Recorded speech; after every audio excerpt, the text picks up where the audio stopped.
বাড়ির মালিক হচ্ছেন আমিরুল মুমিনিন হযরত ওসমান গনি রাদিয়াল্লাহু তাআলা আনহু। হযরত ওসমান একটা ব্যাগ থেকে মাল বার করে বলছো, এটা কত দিবে বলো? একজনা বলছেন আমিরুল মুমিনিন এটা আমি 2 দিরহাম দিব, আর একজন বলছেন 10 দিরহাম দিব, আর একজন বলছেন 20 দিরহাম দিব। হযরত ওসমান ভাবছেন এটার দাম তো মাত্র 5 দিরহাম, কিন্তু লোকে দাম দিচ্ছে 20 দিরহাম। কারণ কি? কারণ কি? আরে ন্যায্য দাম 5 টাকা, তোমরা বলছো 20 টাকা, কারণ কি? তার মানে ব্যবসায়ীরা ভেবে নিয়েছে মদিনা থেকে যে গরিব মানুষেরা এসেছে হযরত ওসমানের কাছে মাল কিনবে বেশি দামে, আর এদের কাছে 3 গুণে বিক্রি করবে। লকডাউনে হয়েছিল না, যার টাকা ছিল 5000 বস্তা আলু স্টক করে দিয়েছে গরিব মানুষ যাতে কিনতে না পারে। এরকম মানুষ ছিল কি ছিল না? ছিল। আল্লাহু আকবার। হযরত ওসমান আর একটা ব্যাগ তুলে বলছেন বলো কত দিবে? দাম দর চলছে 1 দিরহাম, 2 দিরহাম, 3 দিরহাম দাম চলছে। হযরত ওসমান ব্যাপার বুঝতে পেরে গেলেন, তিনি বিচক্ষণ মানুষ ছিলেন, যে মনে হয় এই ভিতরে কোন একটা কিছু ঘটছে।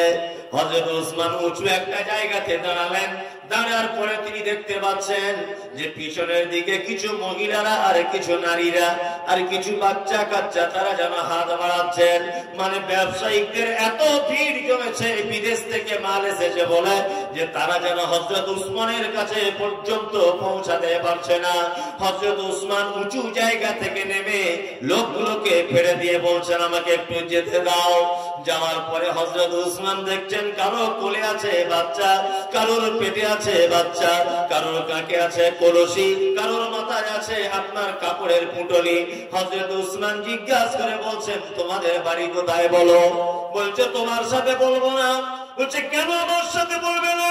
বলছে এই কারণে তোমার সাথে বলবো না, মদিনায় আমরা যে কষ্টের মধ্যে রয়েছি, আমরা পাড়া গ্রামের মানুষ, আমাদের অভিযোগের কথা আমরা পৃথিবীর কারো কাছে জানাতে চাই না।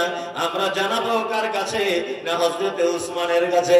হযরত ওসমান তখন কাঁদো কাঁদো কণ্ঠে বলছেন না আমার কাছেই বলো। হযরত ওসমানের কাছে বলা হলো। হযরত ওসমান তাড়াতাড়ি করে ফিরে চলে এলেন নিজের মালের গোডাউনের কাছে। একটা ব্যাগ উঁচু করে বলছে বলো কে কত দিবে? একজন বলছেন 20 দিরহাম, 3 দিরহাম, 40 দিরহাম, 50 দিরহাম। হযরত ওসমান বলছেন একটা মাল আর বিক্রি করব না, তোমাদের থেকেও বেশি দামে মাল বিক্রি হয়ে গেছে। ব্যবসাদাররা বলছেন আমিরুল মুমিনিন 5 টাকার মাল আপনি বলছেন 5000 টাকায় বিক্রি হয়েছে, এটা কেমন করে সম্ভব? কে কোন ব্যবসায়ী নিয়েছে বলুন? তখন হযরত ওসমান কোরআনের একটা আয়াত তেলাওয়াত করলেন, ইন্নাল্লাহা আশতারা মিনাল মুমিনিনা আনফুসাহুম আমওয়ালাহুম বিআন্না লাহুমুল জান্নাত। আল্লাহ বলছেন মুমিন তোমার মাল, তোমার জান, তোমার টাকা পয়সা, তোমার বিল্ডিং বালাখানা, তোমার যা কিছু আছে আমি আল্লাহ সুবহানাহু ওয়া তাআলা জান্নাতের বিনিময়ে কিনে নিলাম। হযরত ওসমান বলছেন আমার 600 উটের পিঠের উপরে থাকা যত মাল, কুইন্টাল কুইন্টাল মাল, হযরত ওসমান ব্যাগগুলোকে নিয়ে গরিব মানুষদের হাতে দিচ্ছেন আর বলছেন যাও তোমরা নিয়ে বাড়ি চলে যাও, যাও তোমরা নিয়ে বাড়ি চলে যাও, যাও তোমরা নিয়ে বাড়ি চলে যাও। 600 উটের পিঠের উপরে থাকা যত মাল, সমস্ত মাল হযরত ওসমান তিনি নিজে হাতে বিলি বন্টন করে দিলেন। আল্লাহু আকবার। এর নাম দান। এর নাম কি? দান। 10 টাকা 20 টাকা দান করেছে মসজিদে, 4 বার ঘুরে এসে বলছে কই মৌলভী সাহেব আমার নামটা বললেন না, আমার নামটা বললেন না। তার নামটা বলেছে, আবার ঘুরে এসে বলছে আমি আলহাজ হজ করে এসেছি বলেছে, আমার নামটা বলুন। মানব বোঝাতে চাইছে যে আমি 20 টাকা দানি আমার নামটা বলো আগে। আল্লাহু আকবার, আল্লাহু আকবার। কি অবস্থা!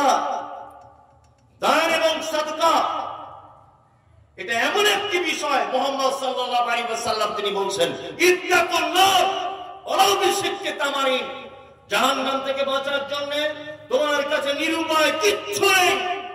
আল্লাহ নবী সাল্লাল্লাহু আলাইহি ওয়াসাল্লাম তিনি বলছেন খাজুর খাচ্ছিলে, খাজুর অর্ধেক খেয়েছো আর অর্ধেক খাজুর রয়েছে, ওই অর্ধেক খাজুরটা আল্লাহর রাস্তায় দান করে দাও, তার বিনিময়ে বলেও তোমরা জাহান্নামের আগুন থেকে বাঁচো। তার মানে পৃথিবীতে যত দামি ইবাদত রয়েছে তার মধ্যে সব থেকে দামি ইবাদতের নাম কি? দান এবং সাদকা, তাই না? আপনাদেরকে আর একটা চমৎকার হাদিস শোনাই। হাদিস বলবো একটা চমৎকার একটি ঘটনা, দেখবেন এর থেকে অনেক শিক্ষা আসে। বলি বলছি, ওই যে প্রথমে বলে এসেছিলাম কি যে আল্লাহ নবী সাল্লাল্লাহু আলাইহি ওয়াসাল্লাম মিরাজে গিয়ে কাকে দেখেছিলেন জান্নাতে? হযরতে বেলালকে। আল্লাহ রাসূল বলছেন আমি বেলালকে দেখার পরে জান্নাতের আরেকটু আগিয়ে গেলাম। আগিয়ে যাওয়ার পরে দেখলাম একজন মহিলা, পর্দাহাসীন মহিলা, আর একটা মহিলার সঙ্গে জান্নাতের ভিতরে গল্প করছেন, কথা বলছেন। আমি জিবরিলকে বললাম, জিবরিল, ওই মহিলাটাকে যে জান্নাতের ভিতরে আমি নিজে তাকে দেখতে পাচ্ছি, তার গলার আওয়াজটা বড় পরিচিত পরিচিত মনে হচ্ছে, মহিলার নাম কি? জিবরিল আমিন বলছেন, ইয়া রাসূলুল্লাহ, কি ওটা আর কেউ নয়, ওর নাম হচ্ছে রুমাইসা, আর ওর ডাক নাম হচ্ছে উম্মে সুলাইম, আর ওর স্বামীর নাম হচ্ছে আবু তালহা। স্বামীর নাম কি? আবু তালহা। আল্লাহু আকবার। এটা কে উম্মে সুলাইম? হযরত আনাসের মা, হযরত আনাস রাদিয়াল্লাহু তাআলা আনহু। হযরত আনাস কে? না, আল্লাহর নবী সাল্লাল্লাহু আলাইহি ওয়াসাল্লামের 10 বছর তিনি সেবা যত্ন করেছেন। কত বছর? 10 বছর। এই আনাসের মায়ের নাম কি? উম্মে সুলাইম। এর আরেকটা ভাই ছিল, তার নাম উমাইর। তার নাম উমাইর। এই উমাইর কে? না, এই উমাইর হচ্ছে উম্মে সুলাইম, অর্থাৎ আপনার রুমাইসার বেটা। আল্লাহু আকবার। জান্নাতে দেখলেন কাকে? একজন পর্দানাসীন মহিলাকে। আল্লাহ নবী ফেরত এলেন, বেলালকে জিজ্ঞেস করেছিলেন বেলাল, তারপরে একে জিজ্ঞেস করছেন কে? আবু তালহা রাদিয়াল্লাহু তাআলা আনহুকে। দান কত মারাত্মক, সাদকা কত মারাত্মক আপনাকে বোঝায়। আল্লাহ নবী আবু তালহাকে ডেকে বলছেন, আবু তালহা, আবু তালহা, একটা কথা বলবো। তা বলছে, আল্লাহ রাসূল বলুন।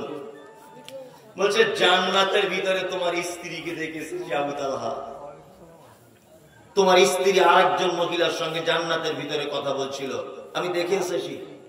জীবনে কি ভালো কাজ করেছো বলো তো? হযরত আবু তালহা তখন বলছেন, আল্লাহ রাসূল, মনে আছে সেই দিনের ঘটনা, হঠাৎ করে একজন মেহমান এসেছে মসজিদে। কি বললাম বুঝলেন? আল্লাহ রাসূল আবু তালহাকে বলছেন, আবু তালহা, আমার বিবিদের বাড়িতে একবার খোঁজ নাও তো, খাবার দাবার আছে কিনা কত। তো হযরত আবু তালহা বলছেন, তখন আল্লাহ রাসূলের 11 জন বিবি ছিল। কতজন? 11 জন। হযরত আবু তালহা বলছেন, 11 জন বিবির বাড়ি থেকে ঘুরে এলাম, একজনের বাড়িতেও কোনো খাবার নাই। মদিনার তখন মুখ্যমন্ত্রী কে? মুহাম্মদ সাল্লাল্লাহু আলাইহি ওয়াসাল্লাম। আমাদের অবস্থা কি? আমাদের নেতাদের অবস্থা? আগে আন্ডার প্যান্ট পরে ঘুরতো, আগে আন্ডার প্যান্ট পরে ঘুরতো। এইবার ভোটে জেতার পরে দেখছি বুলেট গাড়ি চেপে ঘুরছে। টাকা কি বাপের ছাপা কল আছে? মানুষ বুঝে না এগুলো। আর একটু উপর পোস্টে গেছে তো জামি BMW তে ঘুরছে, কোটি টাকা দাও, টাকা আছে কোথা থেকে? এগুলো মানুষ বুঝতে পারে না। অনেক জলসাতে দেখেছি, অনেক জলসাতে বক্তাদের খাওয়া দাওয়ার ব্যবস্থা গ্রামের সব থেকে ধনী লোকের বাড়িতে হয়। জিজ্ঞাস করছি যে ভাই এত সুন্দর বাড়ি টাড়ি কি করেন? বলছে 3 বারের প্রধান আমি। আর কিছু করেন না? আর কিছু করি না। প্রধানের বেতন তো এখন 5,000 না 6,000। তাই এত রাজপ্রাসাদ বাড়ি, আপনার বাড়ি ডাইনিং টেবিলের দাম তো 1.5 লাখ টাকা। এই টাকা আসে কোথা থেকে? ডাইনিং টেবিল যেটা আছে তার দাম 1.5 লাখ টাকা, টাকা আসে কোথা থেকে? এটা আমাদের নেতাদের চরিত্র। কি বললাম বুঝলেন না? আর মুহাম্মদ সাল্লাল্লাহু আলাইহি ওয়াসাল্লাম তিনি ছিলেন নেতা, তাই না? 11 জন বিবির বাড়িতে কোনো খাবার নাই। আল্লাহ রাসূল তখন ভরা মজলিসে বলছেন সাহাবীদের উদ্দেশ্য করে, সাহাবীরা, তোমাদের ভিতরে কি কেউ আছো যে এই মেহমানের মেহমানদারি করাবে? আল্লাহ তার খাতিরে বরকত দিবে, আল্লাহ তার মালে বরকত দিবে। কেউ আছো? সবার আগে আবু তালহা হাত তুলে দিয়ে বলছেন, আল্লাহ রাসূল আমি প্রস্তুত। বাড়িতে খাবার আছে কিনা একবার খোঁজ নেই।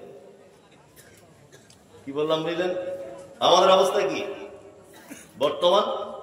মসজিদে দুটো অন্ধ লোক এসেছে, জুম্মার দিনে নামাজ পড়ছে, সেক্রেটারি একবার এরকম করে দেখছে, মোতোয়াল্লি একবার এরকম, সবাই ঘর চলে। লাস্ট ইমাম সাহেব বলছে একটু ব্যবস্থা করো, অন্ধ লোক এসেছে, কেউ ব্যবস্থা করে না, কেউ নেই। অনেক সময় হয় না এগুলো? কেন এই চরিত্র কেন আপনার? আপনাকে তো আগেও বলেছি, জুম্মার দিন আপনার স্ত্রীকে বলে দিবেন আমাদের বাড়িতে একজন খাবে। কেউ আসেনি, দেখতে পাচ্ছেন কেউ আসেনি। একটা ফেরিওয়ালা আচার বিক্রি করতে এসেছিল, ওই মুর্শিদাবাদের ওই প্রান্তে বাড়ি, ভগবানতলার দিকে, আচার বিক্রি করে পাড়া। তা ও মুসলিম লোক মসজিদে জুম্মার নামাজ পড়তে এসেছিল, আচারওয়ালাটাকে বাড়ি ডেকে নিয়ে যায় যে ভাই তুমি আমার বাড়িতে একটু ডাল ভাত খাবে। আর একটা বুদ্ধি বলে দিই, জামাই আসলে ফোন করে আসে, এক সপ্তাহ আগে ফোন করে না, মা আমি যাচ্ছি। 10 দিন আগে ফোন করেছে, মা আমি আসবো, দেশি মুরগা লাগবে, খরচ। যদি না করেন তাহলে জামাই কাট করবে। কিন্তু হঠাৎ করে দুটো অন্ধ লোক এসেছে মসজিদে, ওরা কি ফোন করে এসেছে? আসেনি। তাহলে আপনার বাড়িতে ডাল আছে আর ওই পালং শাকের তরকারি, তাই খাবে। সুবিধা তো, মেহমান খাওয়ানো সব থেকে সুবিধা। অথচ বরং আপনার জামাইয়ের সাথে দুটো বন্ধু চলে এলে তারা খাদ্যের বদনাম করবে না? কিন্তু এ বদনাম করার সুযোগ পাবে? কোন বদনাম করার সুযোগ পাবে না। খুব বেশি যদি হয়, মুদিখানার দোকান থেকে 5 টাকার একটা ডিম কিনে আপনার স্ত্রীকে বলবেন একটু ডিমটা ভেজে দাও, মেহমানটা খা। খুব সহজ না কঠিন? সহজ, খুব সহজ। আবু তালহা বলছেন আমি মেহমানটাকে নিলাম। দেখুন মজার ঘটনা কেমন, এটা হাদিস। আবু তালহা বলছেন বাড়ি গেলাম, আছো কেউ? আছো? আবু তালহার স্ত্রী বলছেন হ্যাঁ। দরজা খুললেন, দরজা খুলে তখন দেখছেন স্বামীর সাথে আর একজন মেহমান। আবু তালহা বলছেন দিদি বাড়িতে কি কোনো খাবার আছে বলো। আবু তালহার স্ত্রী বলছেন হে আল্লাহর রাসূলের সাহাবী আবু তালহা, বাড়িতে 2টা বাচ্চা ছেলের খাবার আছে, এই 2টা বাচ্চা ছেলের খাবার ছাড়া আর কোনো খাবার নাই। তখন আবু তালহা বলছেন প্রাণ প্রিয়া বিবি শুনে নাও, সাথে একজন মেহমান আছে, আর এই মেহমান জাতা মেহমান নয়, এই মেহমান হচ্ছে বিশ্ব নবী জনাবে রাসূলুল্লাহ সাল্লাল্লাহু আলাইহি ওয়াসাল্লামের মেহমান। 11 জন বিবির বাড়ি থেকে ঘুরে এসেছি, নবীজির বাড়িতে খাবার নাই, আর আমাদের বাড়িতে তো তবু খাবার আছে, তুমি খাবার পাকাও। হযরত আবু তালহা তার স্ত্রীকে বলছেন বাচ্চাগুলোকে ঘুম পাড়িয়ে দাও। আবু তালহার স্ত্রী বলছেন অনেক চালাকি করে কৌশল করে বাচ্চাগুলোর মাথায় হাত দিয়ে তাদেরকে ঘুম পাড়িয়ে দিলাম। আবু তালহা তখন বলছেন 2টি বাচ্চা ছেলের খাবারে রুটি বানাও, তরকারি বানাও। খাবার রুটি তরকারি বানানো হলো। 2টি বাচ্চা ছেলের খাবার বন্ধু কতটা হতে পারে? অল্প খাবার। আল্লাহ রাসূলের হাদিস, বাড়িতে যখন মেহমান আসবে তুমি মেহমানের সাথে বসে খাবে। মেজবান আর মেহমান একসঙ্গে বসে খেতে হবে, এটা সুন্নাত। কি বললাম বুঝলেন? এটা কি সুন্নাত। আপনার বাড়িতে যদি আমি যাই, আপনি আমাকে খেতে দেবেন, সাথে আপনিও খাবেন। যদি না খান, এটা একটা আবার বিপদ আছে। কি বিপদ? আপনি ধনী মানুষ, একটা ভিখারিকে ধরে নিয়ে বাড়ি গেছেন, ভালো করে বুঝবেন। আপনি যদি তার সাথে না খান, ভিখারি মনে মনে কি ভাববে যে নিশ্চয় আমি গরিব মানুষ বলে আমাকে যা তা করে দিয়েছে, ওরা নিশ্চয়ই ভিআইপি কিছু খাবে, ভাবে কি ভাববে না? অথচ একই খাবে। যাতে এই ভাবার অবকাশটা তার না হয়, এই কারণে বাড়িতে কোনো মুসাফির যাক, অন্ধ লোক যাক, ফকির মিসকিন যাক, আপনি তার সাথে বসে খাবেন। আল্লাহু আকবার। আল্লাহ পর্যন্ত খুশি হয়ে যাবে। কি বললাম বুঝলেন? চলুন। আবু তালহার স্ত্রী বলছেন আবু তালহা 2টি বাচ্চা ছেলের খাবার তুমি যদি খাও, আর ওই লোকটা যদি খায় মেহমান, তাহলে পেট ভরবে না মেহমানের।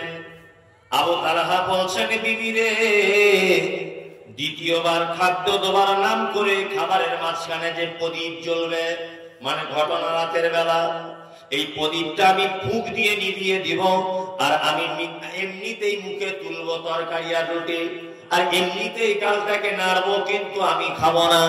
চালাকি করে ওই মেহমানের পেটটা ভরিয়ে দেওয়া হলো।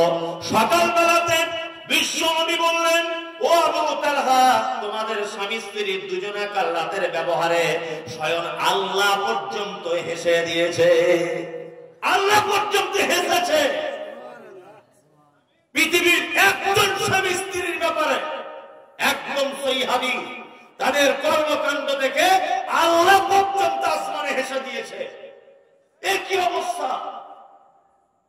আল্লাহ নবী কোরআনের আয়াত বললেন, মান আমিলা সালিহাম মিন যাকারিন আও উনসা ওয়া হুয়া মুমিনুন ফালানুহইয়ান্নাহু হায়াতান তাইয়্যিবাতান ওয়া লা নাজজিআন্নাহুম আজরাহুম বিআহসানি মা কানু ইয়ামালুন।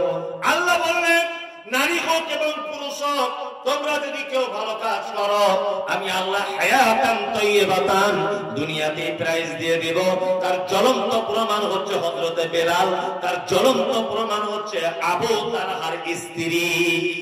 জ্বলন্ত প্রমাণ। আল্লাহু আকবার। এবার আপনাদেরকে আমি কোরআনের আরেকটা আয়াত বলি। এক, আনফিকু মিম্মা রাযাকনাকুম মিন ক্বাবলি আন ইয়াতিয়া আহাদাকুমুল মাউত ফায়াকুলা রাব্বি লাউলা আখখারতানি ইলা আজালিন করিব ফাআসাদদাকা ওয়া আকুম মিনাস সালিহিন।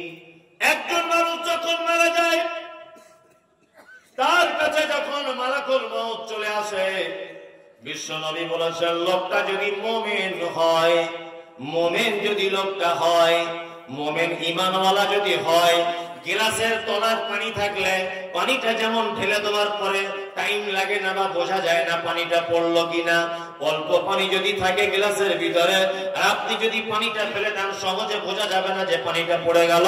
বিশ্বনবী বলছেন যে একজন মুমিনের আত্মাকে যখন মালাকুল মউত বার করে তখন এত সহজ করে করে, আর একজন মুমিন নয়, একজন বদমাইশ লোকের জানটা যখন বার করে তখন যেন তার সমস্ত ভিতরের আপনার হাড় পাঁজর সমস্ত রকমের রগগুলো যেন ছিঁড়ে বার হয়ে আসে, আর মুমিন মানুষটা যেন চিৎকার করতে থাকে, আর সে যেন চরম পর্যায়ের কষ্ট পায়। চরম পর্যায়ের কষ্ট পায়। আমরা কি করি তখন? দে বুবু একটু জালে পানি দে, চাচার গালে একটু গরম দুধ দে, চাচার গালে একটু কি করে পানি দে, ঠান্ডা পানি দেয় কি দেয় না। কিন্তু বন্ধুরে, ও কেন এরকম করে আর কেনই বা অত কষ্ট পায়? আল্লাহ বলেন, ওই লোকটা তখন বলতে থাকে, আনফিকু মিম্মা রাযাকনাকুম মিন ক্বাবলি আন ইয়াতিয়া আহাদাকুমুল মাউত ফায়াকুলা, জান বার হয়ে যাওয়ার আগে যখন কষ্ট হয় ও তখন বলে, ফায়াকুলা রাব্বি লাউলা আখখারতানি ইলা আজালিন করিব ফাআসাদদাকা ওয়া আকুম মিনাস সালিহিন। আল্লাহ গো, তুমি দুনিয়াতে আমাকে আর কিছুদিনের জন্য টাইম দাও, আমি গিয়ে একটু দান করে আসি, আমি গিয়ে একটু সাদকা করে আসি, আমি গিয়ে গরিব মানুষকে একটু খিলিয়ে আসি, আমি মসজিদের কাজ হবে একটু করে দিয়ে আসি, মাদ্রাসায় কাজ হবে, আমাকে আল্লাহ তুমি একটু সুযোগ দিয়ে দাও। কিন্তু আল্লাহ বলছে, বান্দারে 60 বছর সুযোগ দিয়েছি, আর কোন সুযোগ পাবে না, তোমার সুযোগ শেষ হয়ে গেছে। তার মানে একটা মানুষ মরার আগে দেখবেন তার যদি খুব বেশি কষ্ট হয়, খুব বেশি যদি কষ্ট পায়, ও তখন বলে, ফায়াকুলা রাব্বি লাউলা আখখারতানি ইলা আজালিন করিব ফাসাদদাকা ওয়া আকুম মিনাস সালিহিন। আল্লাহ আমাকে একটু সুযোগ দাও, আমি দান করব কিছু মাল, আমি কিছু মাল সাদকা করে আসব, দান করে আসব, আল্লাহ তুমি আমাকে সুযোগ দাও। এই এদিকে বেরোন। পৃথিবীতে যত ইবাদত রয়েছে সব থেকে সহজ ইবাদত, সব থেকে সহজ অল্প টাইমে ইবাদত করা যায় কি কাজ? দান। ওই লোকটা মরার আগে যদি বলতো আল্লাহ আমাকে সুযোগ দাও 2 রাকাত নামাজ পড়ে আসি, তাহলে ওকে পবিত্র হতে হবে, ওকে ওযু করতে হবে, তারপরে 2 রাকাত নামাজ পড়তে মিনিমাম 10 মিনিট টাইম লাগবে কি লাগবে না? নামাজ ওই লোকটা মরার আগে যদি বলে আল্লাহ গো তুমি আমাকে একটু সুযোগ দাও, আমি একটু মক্কায় থেকে হজ করে আসি, প্লেনের টিকিট কাটতে আর যেতে আসতে ভিসা পেতে টাইম লেগে যাবে 2 মাস, তার মানে এটা বড় কঠিন। ওই লোকটা যদি বলে আল্লাহ গো তুমি আমাকে আর 5 দিন টাইম দাও, আমি রোজা রাখবো, তাহলে একদিন রোজা কমপ্লিট করতে মিনিমাম 13-14 ঘন্টা শুকিয়ে থাকতে হবে, ওটাও একটা বড় কঠিন কাজ। একজন লোক যদি বলে আল্লাহ গো আমি মাদ্রাসায় চলে যাব, গিয়ে পড়ে মৌলভী সাহেব হয়ে আসবো, আমি আলেম হব, টাইম লাগবে কত বছর? 10 থেকে 12 বছর। তার মানে ইবাদতের জগতে যত ইবাদত রয়েছে সমস্ত ইবাদত করতে গিয়ে টাইম লাগে, একটি মাত্র ইবাদত করতে গেলে টাইম লাগে না, 1 সেকেন্ডের ভিতরে ইবাদত কবুল হয়ে যায়, 1 সেকেন্ডের ভিতরে ইবাদত আল্লাহর দরবারে পৌঁছে যায়।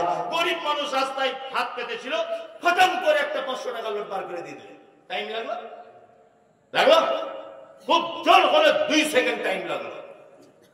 ওই জন্য মৃত্যু মানুষ মরার সময় কি বলে?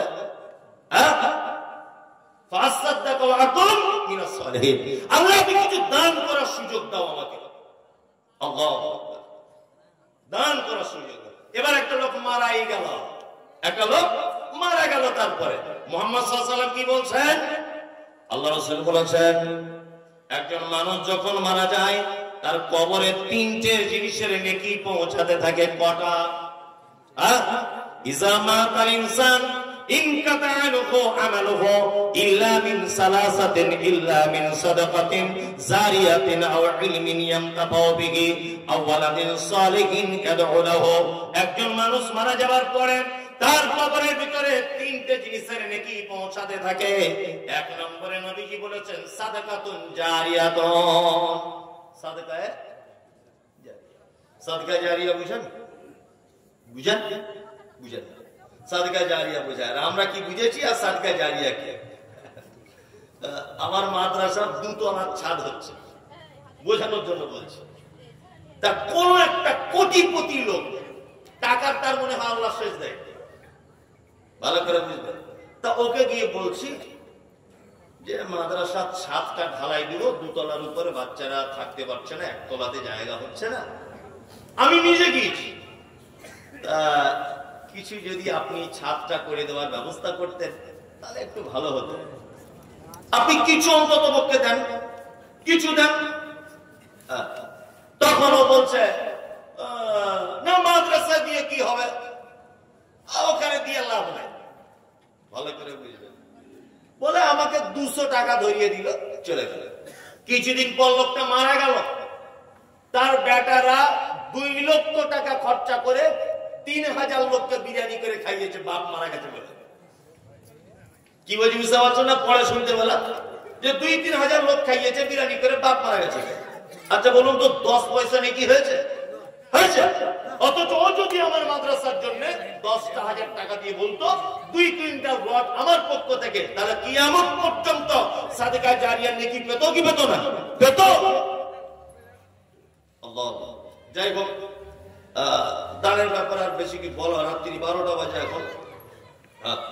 কমিটির লোক বিচলিত হচ্ছে, আমি বুঝতে পারছি যে মেন কাজ এখন শুরু করছে না।